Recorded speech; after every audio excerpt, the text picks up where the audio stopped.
it was a brave decision on part of the Prime Minister at that point in time, thinking about the future of our country, looking at the developments around us, both regionally and also globally, and asking that hard question as to whether or not we are ready, and how we can ready ourselves to ensure that we become a country that is AI efficient and we can partake in this journey called digital transformation, and of course, look forward to the digital economy of the future.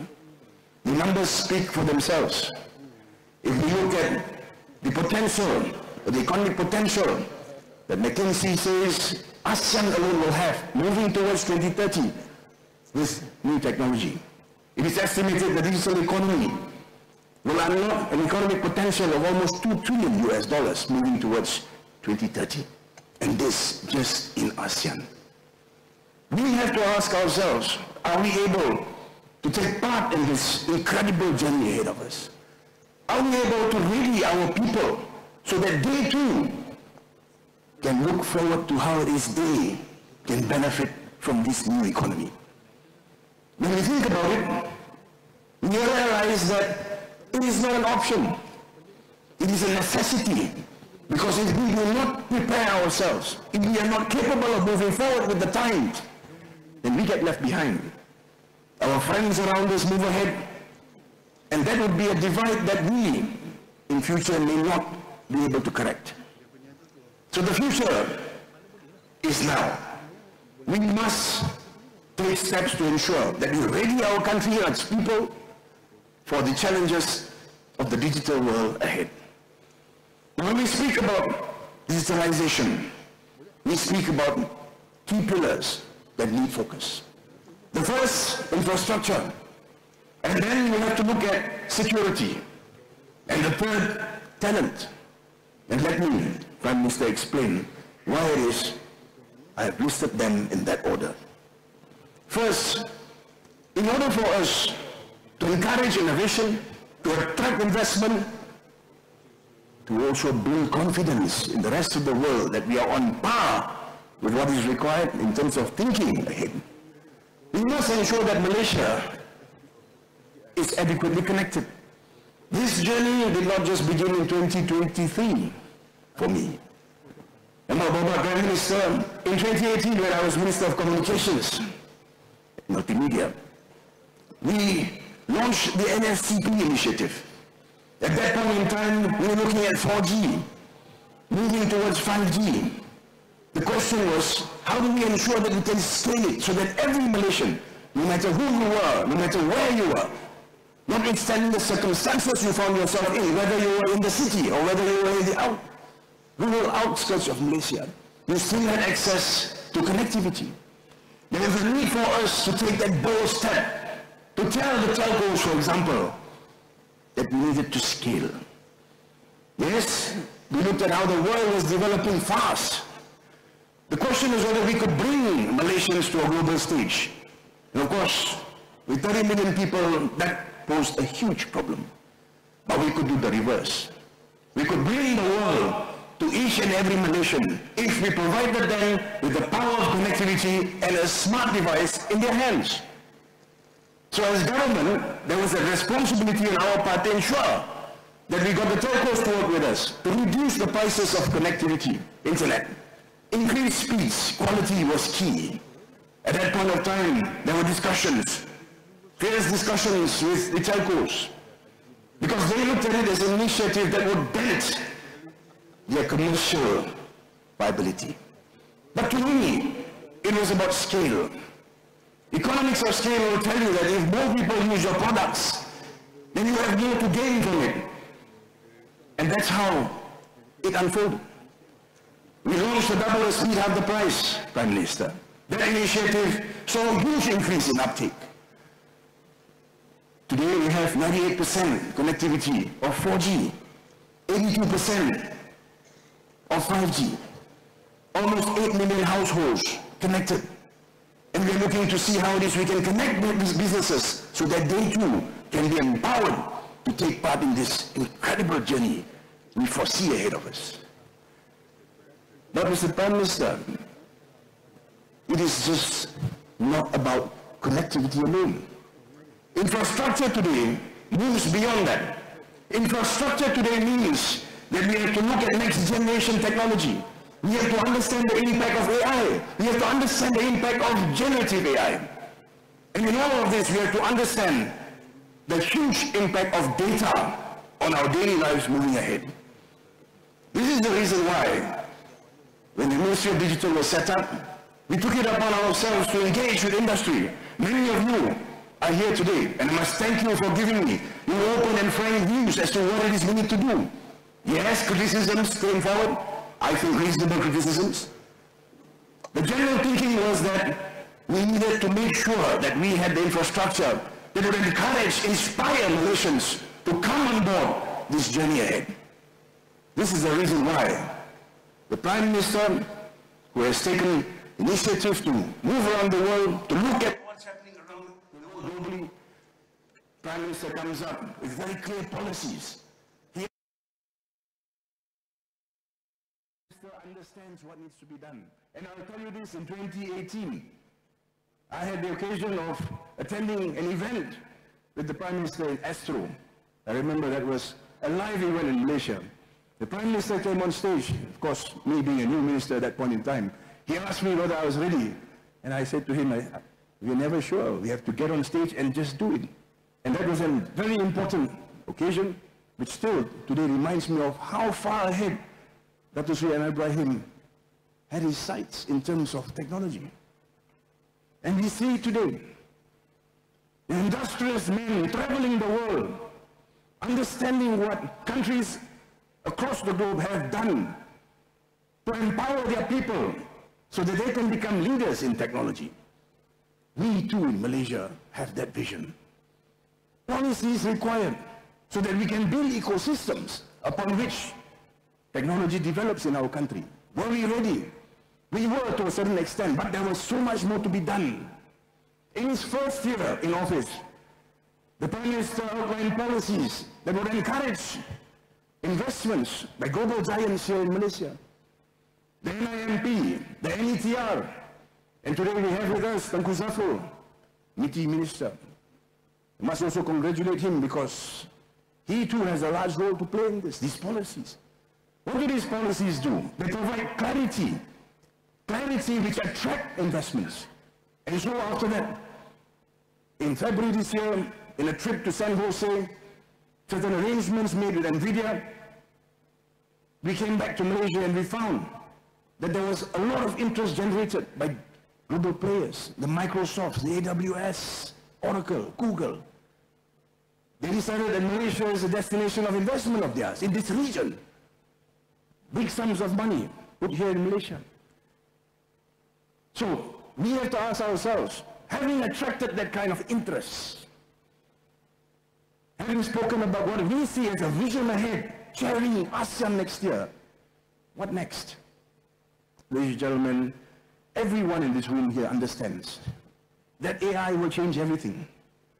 If we have the infrastructure, we have data centers, we have properly assessed the energy needs that it requires, the water needs that it requires, states working with us together to make processes more efficient so that we can bring in those investments quickly, then we move fast. But once we move ahead, we must make sure that we have an agency that looks to what we need next. This is why, Anwar Prime Minister, the idea of the National AI Office came up. We need to think about what we need to do next. So it's a question of infrastructure, and once you have that infrastructure and policies that support ecosystems around it, you need to now think about how it is you can encourage and inspire people to come on board. No one will use a platform unless he or she is assured that it's safe. So this is why in the last 1 year, my ministry focused, of course, taking on the good work of your office, focused on tabling the cybersecurity bill, which was gazetted in August. It came into force in August. The cybersecurity bill to ensure that agencies that hold data, critical information infrastructure, have facilities or cybersecurity in it, which is consistent with the requirements of global players. And once you do that, you build. In July this year, we went about amending the Personal Data Protection Act. And, ladies and gentlemen, as we speak today, in Parliament this afternoon, we debate the data sharing bill. So 3 pieces of legislation in a year, which helps us build infrastructure, an ecosystem that will encourage, attract, and inspire people to look at Malaysia as a country that leads in this area as we move ahead. AI will impact all industries. Health. We know that with data and with sufficient analysis of it, quick analysis of it, we will be able to take steps to solve problems like never before. We will be able to tell what kind of diseases we foresee ahead and how we need to deal with it now. You will not need to have as many people suffer because we have already predicted where we will be in 10 years' time. And in order to avoid the problems of then, we take steps now. That is the power of AI. In agriculture, we look at how it is we can ensure that palm oil plantations, for example, take all the right steps from the start so there is no wastage. What they produce is what needs to be produced. We look at schools. We live in an era now where schools are connected, smart TVs. Students have phones. We have a choice. We can say to ourselves, let's not allow students to bring these devices of theirs to school. We will be pretending then that they do not have access to devices. It will be a misconception on our part to say that if we do not allow them to bring devices to schools, then they are safe and protected from the harms that these devices can bring. We need to encourage a new thinking.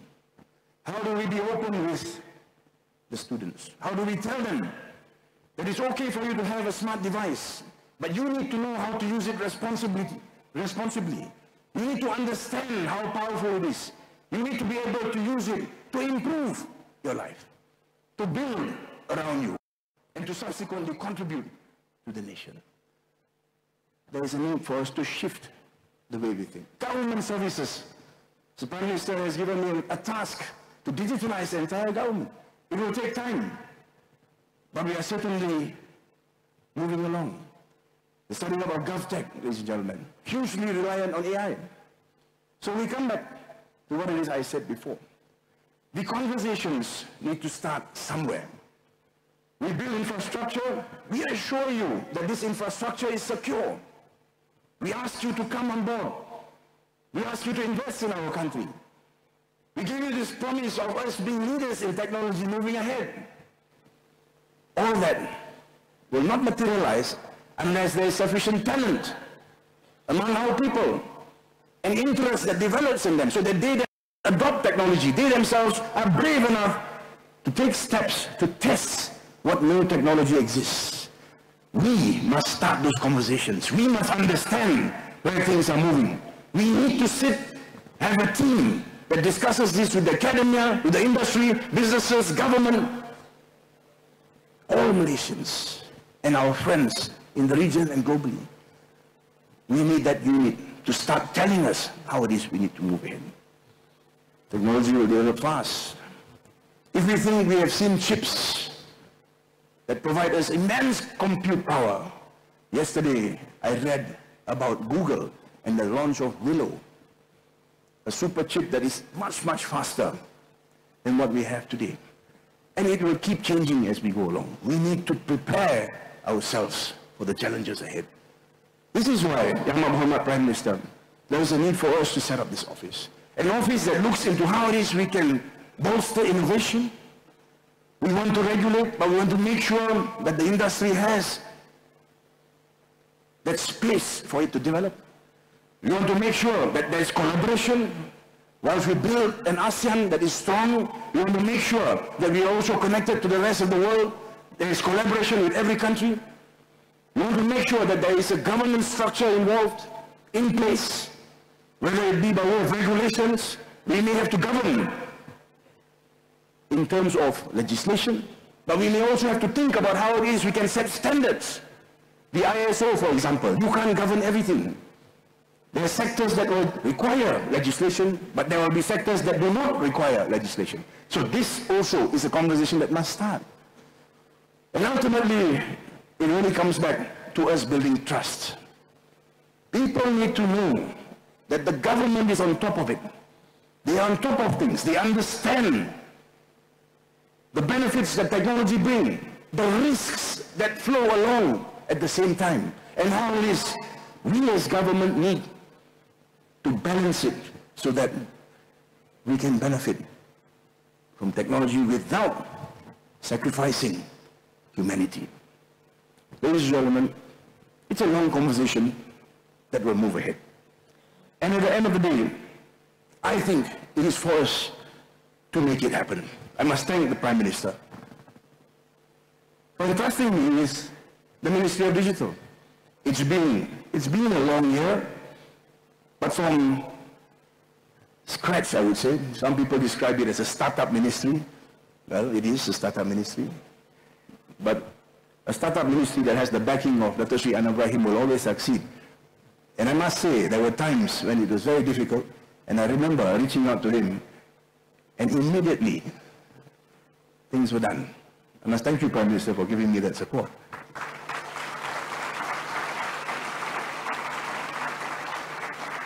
I must also thank my team. The ministry was not built by me alone. It was a team effort. But there's a lot of work to do moving ahead. So, ladies and gentlemen, let us today start this journey. Let us accept the fact that AI will change everything. Technology will change everything. Let us accept the fact that we are prepared to do what it takes so that we can lead in this area as well. Let us look at the National AI Office as being that office that will facilitate this. Ensure that we develop, and we develop fast, on the right path, moving ahead. So Malaysia, let us together rise. The future is now. Thank you very much and have a pleasant day ahead. Thank you, Honourable Minister, for your insightful and inspiring speech.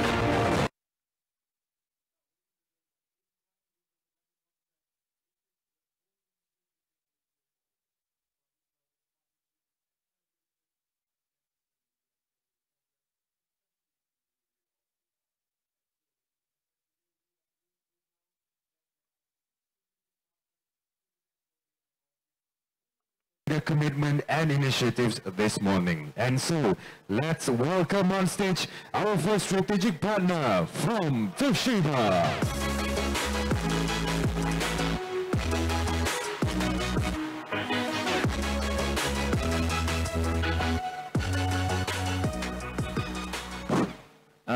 Selamat pagi. My name is Kino from Toshiba Corporation, Japan. And I'm in charge of digital solution business in Toshiba Group. Well, now Toshiba is implementing weather-focused AI technology in Mother's smart farming project in Mula region in Kedah. Data from weather radar is used to predict effectively the rain and weather at the local project area and surroundings. I hope the collaboration with Mother will be successful, and we are ready for it. Thank you very much, Tumashi. Oh, the next is Global AI Village.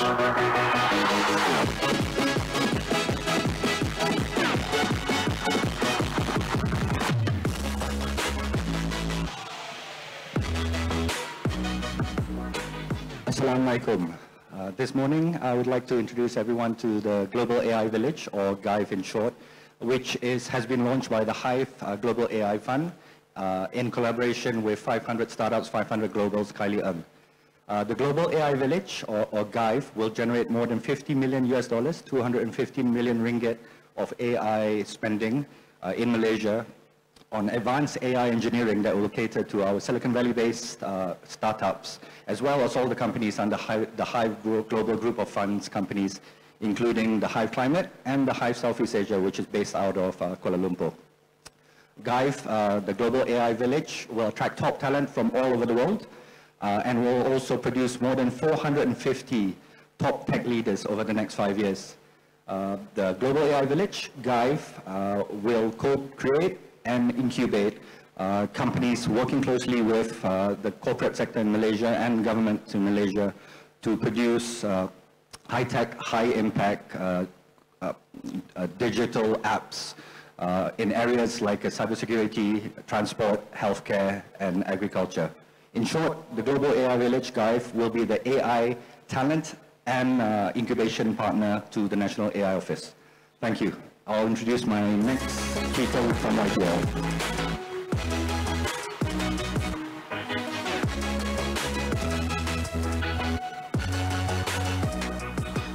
Good morning, my name is Lu Yo and I'm from YTL. At YTL, we're committed to working with the government on establishing Malaysia as a global AI hub. Today, I'm proud to announce a brand new AI model, introducing Ilmu 0.1, Malaysia's very own large language model built by Malaysians for Malaysians. Ilmu 0.1, thank you. Ilmu 0.1 successfully outperforms all large language models globally in Bahasa Melayu and in the Malaysian local culture and context. And it also successfully passes the Malaysian SPM and PT3 BM exams with A's. With Ilmu 0.1, a 500 megawatt green data center in Johor, and a strategic partnership with NVIDIA to bring the latest GB200 in the world to Malaysia, YTL has invested over 20 billion ringgit in AI in Malaysia, and we look forward to working with the National AI Office to establish Malaysia's very own sovereign AI cloud and sovereign LLM as an AI nation. Thank you. And next, I invite Microsoft up on stage.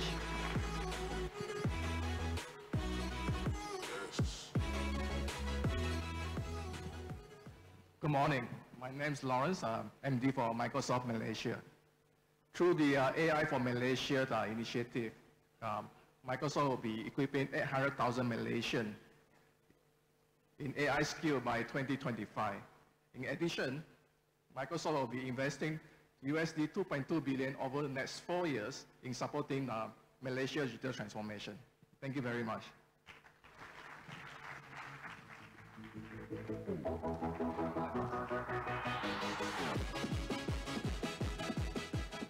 Bismillahirrahmanirrahim. Assalamu alaikum and good morning, everyone. Congratulations on the launch of National AI Office. We're very, very proud to be a part of the Malaysia's digital journey with our products like Google Search, Maps, YouTube, and Cloud. And we want to make sure that our commitment continues. So we're launching 2 strategic initiatives. One is AI at Work, which is launching now. The program will equip Malaysian government officers and using Google's most powerful AI tools like Gemini and Notebook LLM in workspace, boosting efficiency and public service delivery. The second program that we're going to be launching is AI Policy and Skilling Lab, which is launching in Q1 2025. This lab will bring together experts and policymakers to develop responsible AI policies to share best practices. We look forward to working with the National AI Office alongside our partners in the industry to elevate Malaysia's position as a leader in the region for AI development and adoption. Thank you so much. I'm going to pass it on to Pete.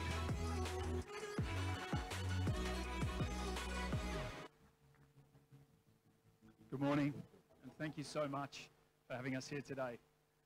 On the 22nd of August this year, AWS launched the AWS Malaysia region here in Malaysia, and we're committed to helping businesses across the country, especially SMEs, kickstart their digital journey through the more than 200 services that we have available. Our US $6.2 billion investment in Malaysia demonstrates our commitment to Malaysia as a generative AI hub for the region. Thank you so much. Also, thank you to partners, and we look forward to seeing these commitments and initiatives come to fruition within the coming year. And now, ladies and gentlemen, it is the moment that we have all been waiting for. It is my great honor to invite Yang Amat Berhormat Datuk Seri Anwar bin Ibrahim, Prime Minister, to deliver his official address. Please be welcome.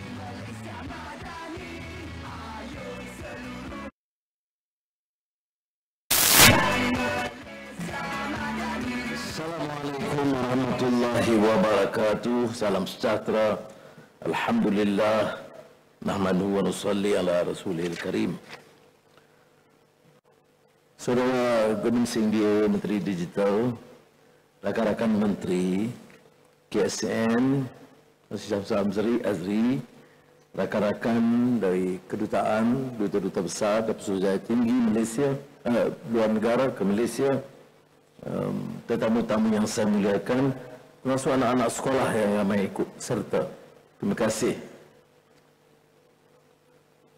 Hari ini kita, seperti yang disebut oleh Menteri tadi, mencatat satu lagi sejarah kerana kesungguhan kita melaksanakan transformasi digital dengan mewujudkan pejabat AI kebangsaan.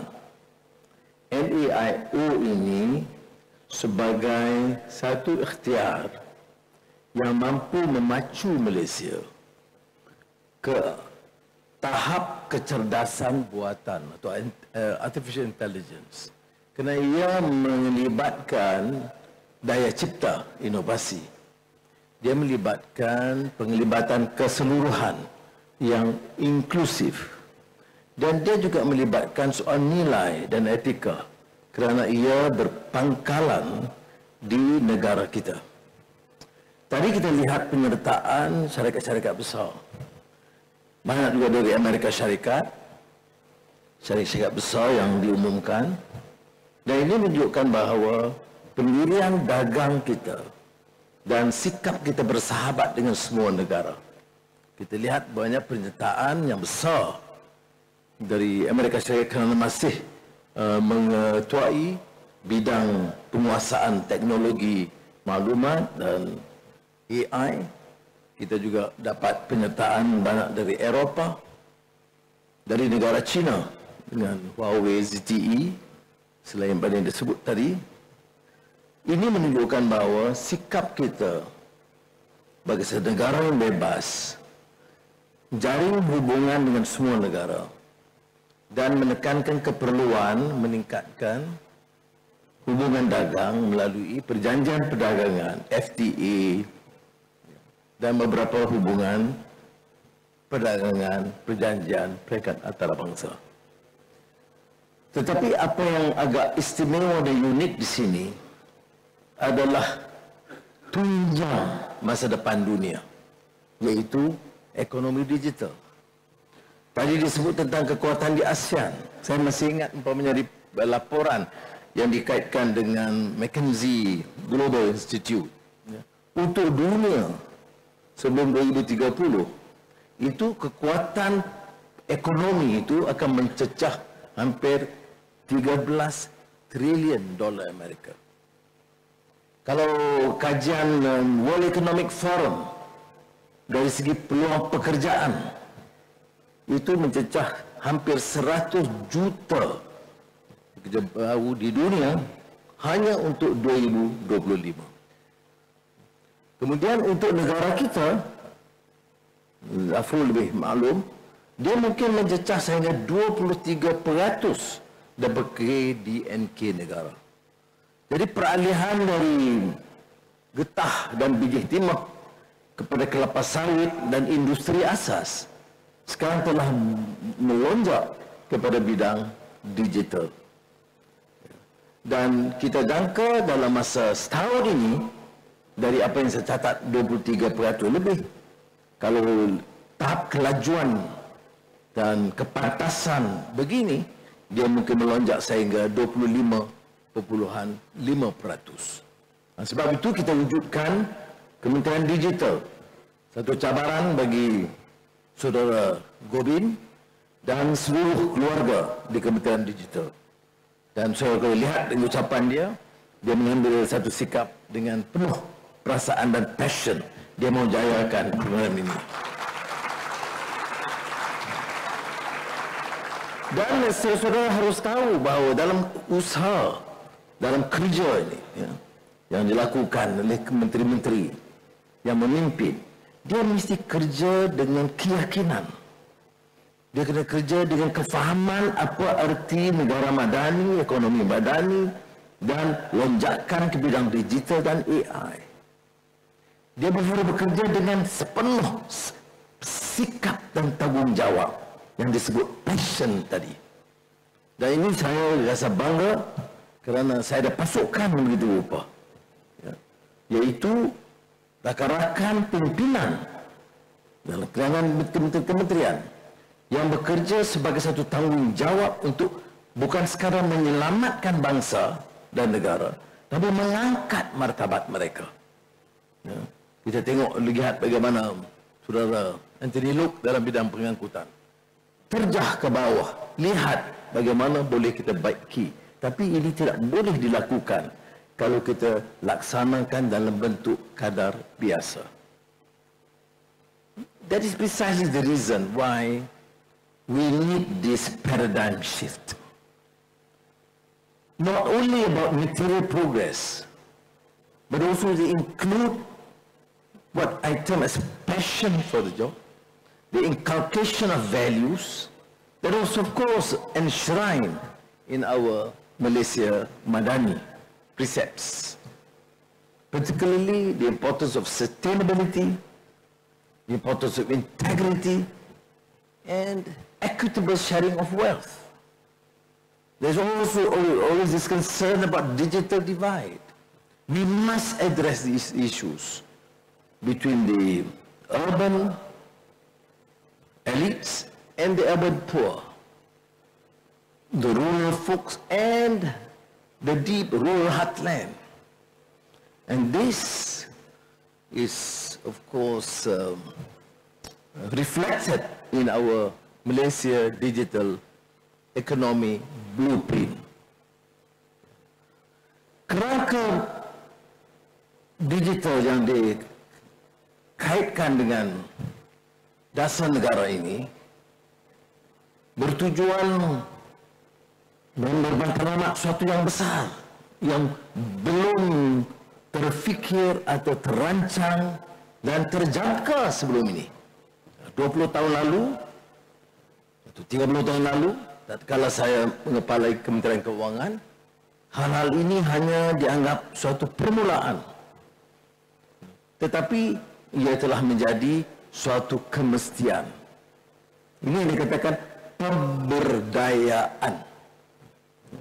Mengangkat keupayaan kita dan mengharapkan dengan matlamat menjadikan Malaysia sebagai negara berpendapatan tinggi yang didorong, ingat ya, berpendapatan tinggi itu hanya akan berlaku sekiranya didorong oleh digital. Ini sekali lagi saya tekankan mengapa kita di antara beberapa negara awal di dunia yang meletakkan satu kementerian digital kerana ini penentuan untuk menjayakan negara kita.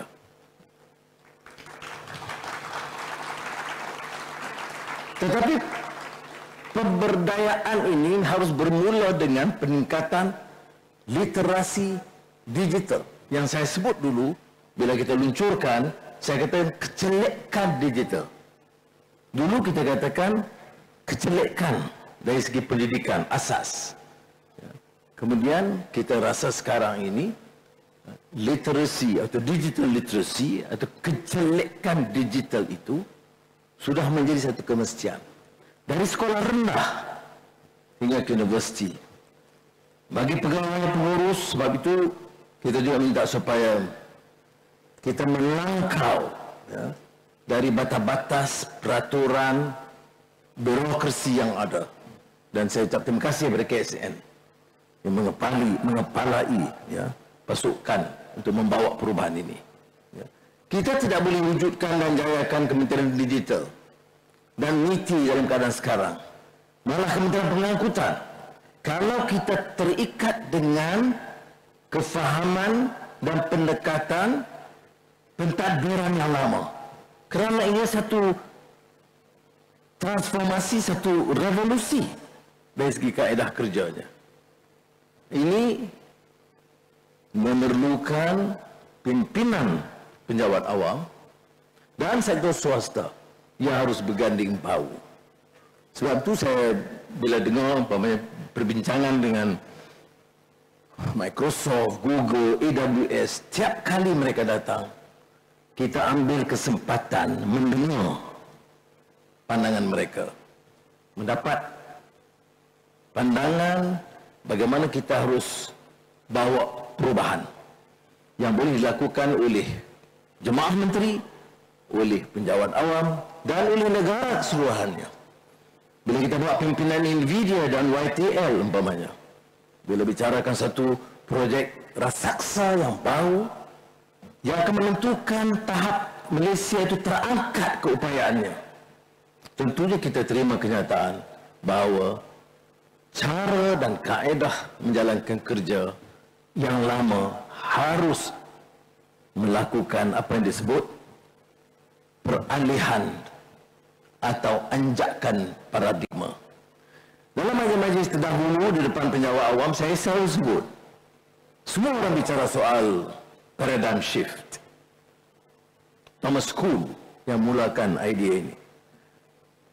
Tetapi kalau kita baca Thomas Kuhn, paradigm shift itu bukan alih satu dua peraturan dan satu dua surat berkeliling dan satu dua dasar. Anjakan paradigma itu menuntut perubahan pendekatan dan sistem, systemic change. Dia tidak boleh umpamanya nak jayakan Malaysia sebagai negara digital dan terikat dengan kerangka pemikiran lapuk yang lama. Tidak mungkin lagi. Apalagi kalau kita nak libatkan umpamanya syarikat besar yang saya sebutkan tadi.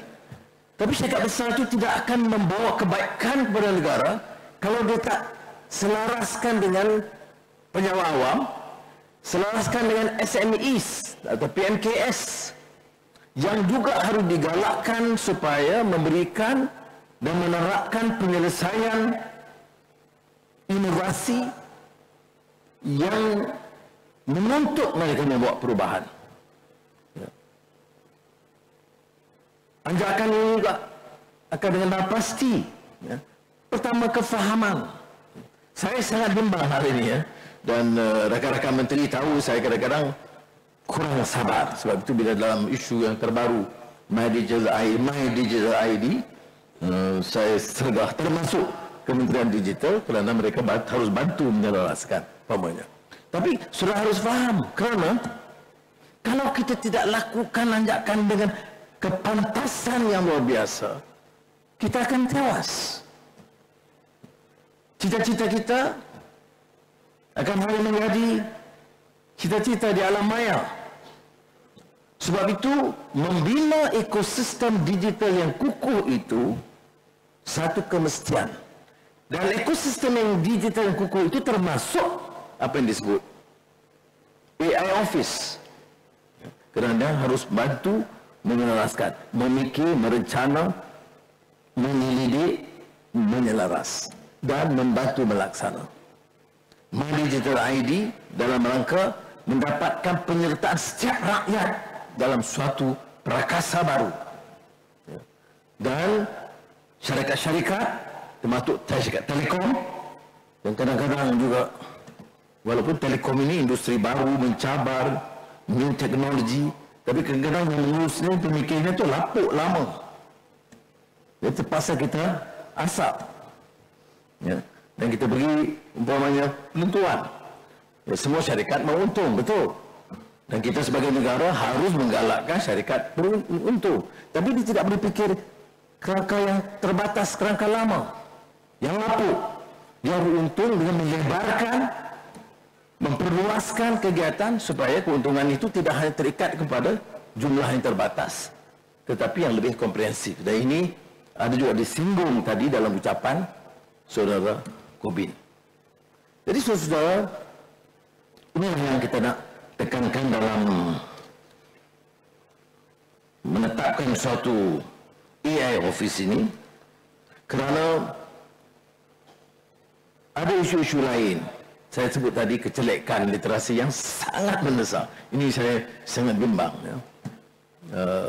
Kecelekan literasi ini termasuk juga kepada penyawan awam, kepada pimpinan politik.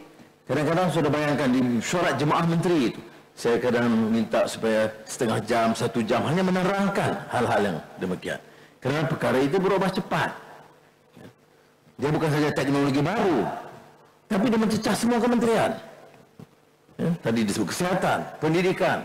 Dan pendidikan kita ini untuk robah ini jadi masalah. Kena robah ini robah pelajaran bagi anak-anak jutaan orang. Dia tak boleh seperti biasa. Satu menteri datang bawa satu rasa bau. Pening kepala guru-guru. Gundah jadi reaksi ibu bapa. Tetapi kita kena yakinkan mereka bahawa pendekatannya sudah berbeza. Dan perubahan itu harus cepat, tepat dan terjamin dari segi mutu dalam operasi mereka. Jadi saudara, organizations that have adopted AI project and increase competitiveness up to 2.2 times. Means double. And the AI sector has the potential to contribute, as I have alluded to earlier, in Bahasa, 120 billion ringgit to the country's GDP by 2030. But all estimates sometimes are quite flawed, because once you review in the next 2 years, you may even quadruple the amount. So among the crowning achievements is the entry of global tech giants. Some you have heard. They have set up their R&D centers in Malaysia.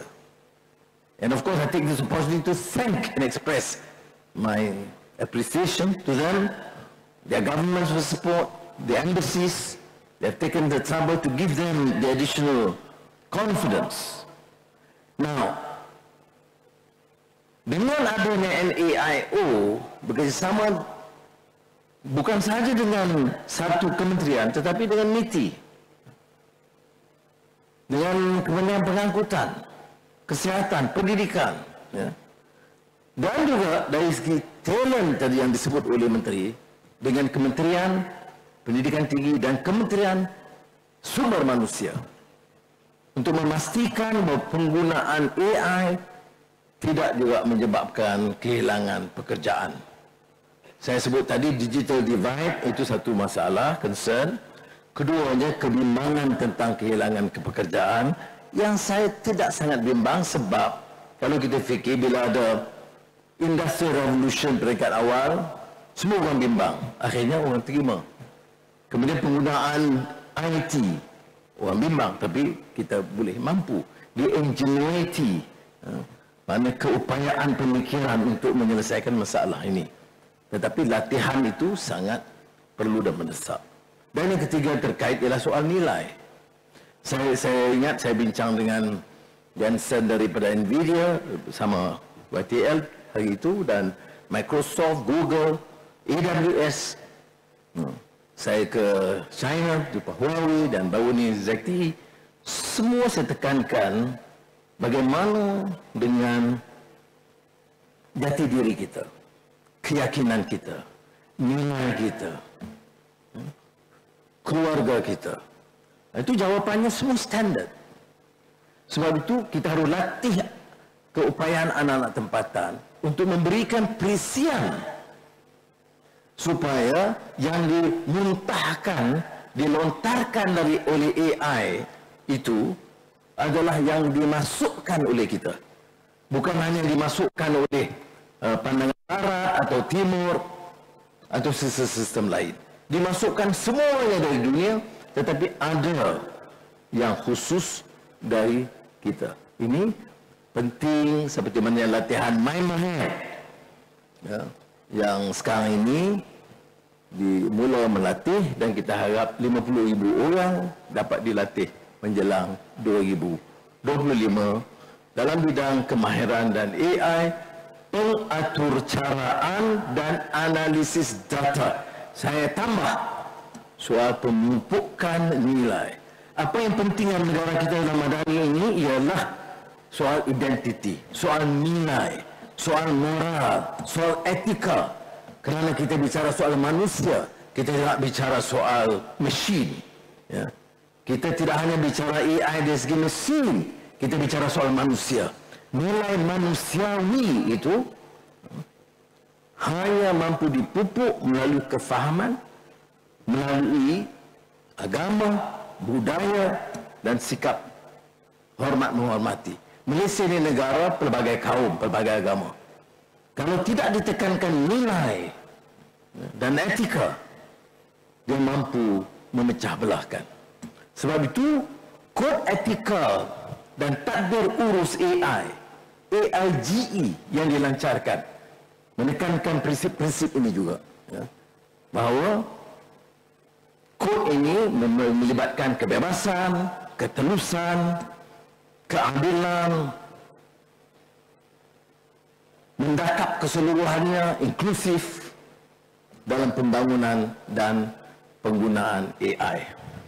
Jadi ini disebut AIGE, Mind Digital Corporation, bersama dengan Malaysia Center for the Fourth Industrial Revolution, ISIS Malaysia, dan badan-badan lain seperti Microsoft yang baru-baru ini bersama meluncurkan The Future of Malaysia's AI Governance.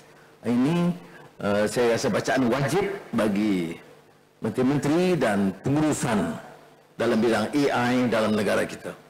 Kerana dia menekankan soal the new technology, dia bicarakan soal values, dia bicarakan juga the Malaysian identity. Ya, terima kasih. Sekian saja kuliah saya pagi ini.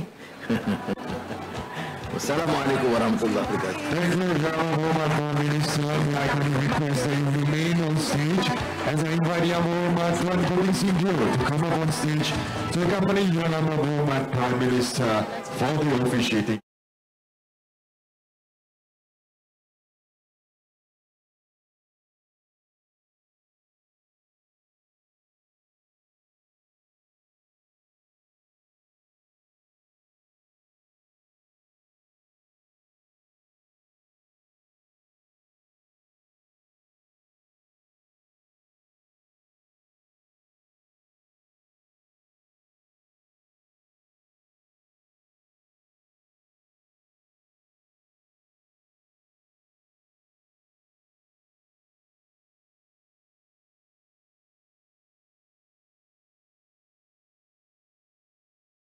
Thank you. Building an AI nation together now.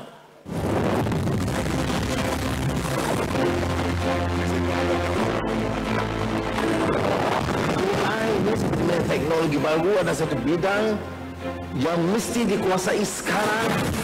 We aim to position Malaysia as a generative AI hub, regionally and globally. We are focusing on digital transformation, energy transition, AI, and we believe that this is adequate to push the country forward.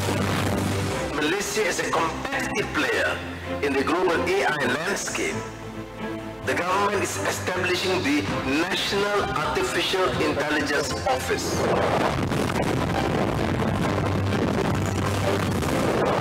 AI Office leads Malaysia's AI future through innovation, collaboration, and governance, creating a thriving ecosystem for all.